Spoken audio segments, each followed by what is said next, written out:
All right, so next we're going to start talking about acceleration. So we talked about displacement, we talked about velocity, we talked about speed. So acceleration takes it one step further, and acceleration is the second derivative of displacement, or it's the first derivative of velocity. So the way that this looks in notation, our displacement was s, so we would say s double prime of t, or we can say the first derivative of velocity, and our notation for acceleration is a of t. Now, just as a reminder, that means in our weird notation, it could, oops, I did that backwards. It could look like ds squared d squared t. That means second derivative of displacement. Or same thing here, the derivative of velocity with respect to time, and we still get acceleration. I put some of the free fall constants in here just because if you want to know them, there they are. They do use English units quite a bit instead of metric units. It's a bummer. It is what it is. Sorry. But example 4, this is where we actually get to start using displacement, velocity, both average and instantaneous, and acceleration. So it says we have a dynamite blast propelling a heavy rock straight up with a launch velocity of 160 feet per second, and it reaches a height of s equals 160t minus 16t squared feet after t seconds. So this s represents the height of the rock. It's our displacement. So they said, how high does the rock go? So we're looking for the maximum of the function here. You've got options here as to how to find this. To find the maximum, some of you may want to just graph the function and find the max on your calculator. That works. If you remember quadratic formula, you can use quadratic formula, that negative b over 2a, that will help you find the vertex. But in calculus, when we want to know how high does the rock go to find the maximum, it's when that rock stops going up and it starts going down. So if we kind of have a picture in our head that the path of this rock looks like this, it eventually comes all the way down. It doesn't go negative. We want to find this, and the velocity is 0 when we reach that maximum. So the max occurs when the velocity is 0. So we're going to find the velocity function.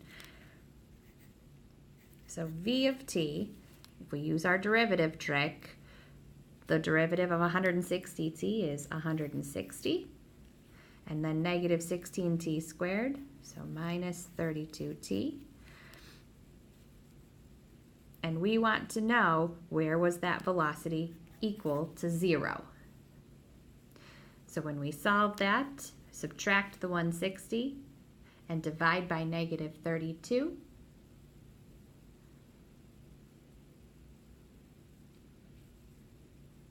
You should end up getting t equals 5.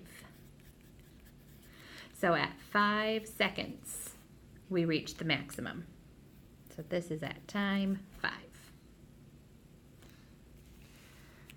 Now part B says, what is the velocity and speed of the rock when it is 256 feet above the ground on the way up and on the way down? Now, this is where your calculators come in really handy. On your calculator, you can graph this function, 160t minus 16t squared. And clearly I can see by symmetry, this one's 0, 5, so this one's going to happen at 10. My window, I can just look from 0 to 10. But my y values, I don't need anything negative, so I can start at 0. This wants 256, so I'm going to go bigger than that because I'm going to assume it's going to go higher than that. So I'm going to go up to 500 by 50s. So when I graph it, there's my function. And they want to know the velocity and speed of the rock at 256 feet. So the first thing I need to know is, when does it hit 256 feet? Use your calculator. In Y2, graph 256. Boom. There's the two spots that it equals 256. This is on the way up. This one's on the way down. So you hit second, calculate, intersection.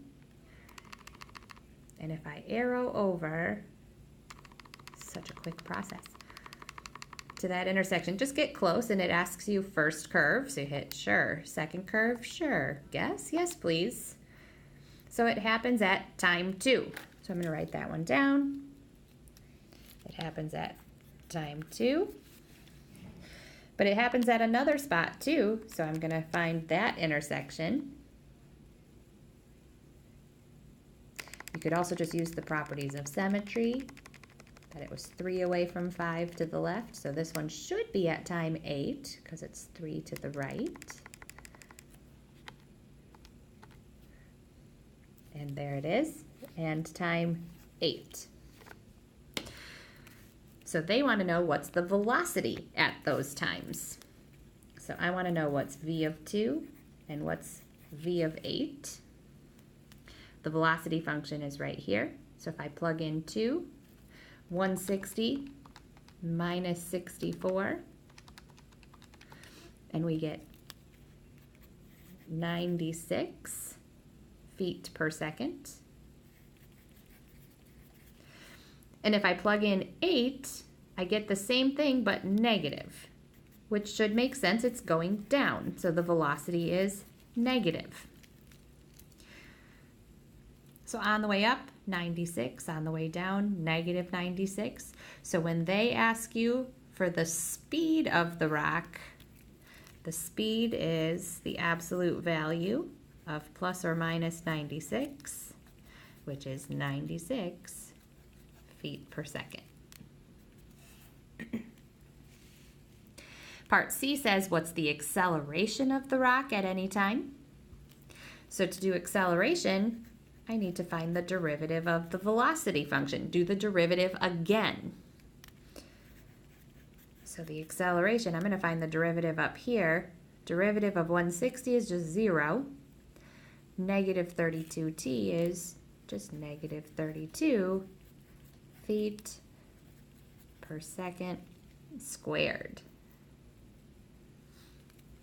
Now this one, at any time during the blast, it's going to be negative 32 feet per second squared. And if you notice up here, that's just free fall, gravity. Good fun. And then last but not least, when does the rock hit the ground? Now we already talked about conceptually we could figure it out that the rock hits the ground. This distance was 5, this distance is 5 because it's a parabola. So we can kind of already guess it happens at time 10. But you can prove that by saying, when is the height of the rock 0? When does the rock hit the ground again and have no height?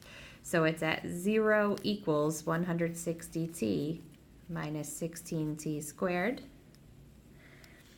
And I would factor out a 16t, and I'd be left with 10 minus t. So this is when t equals 0 and when t equals 10.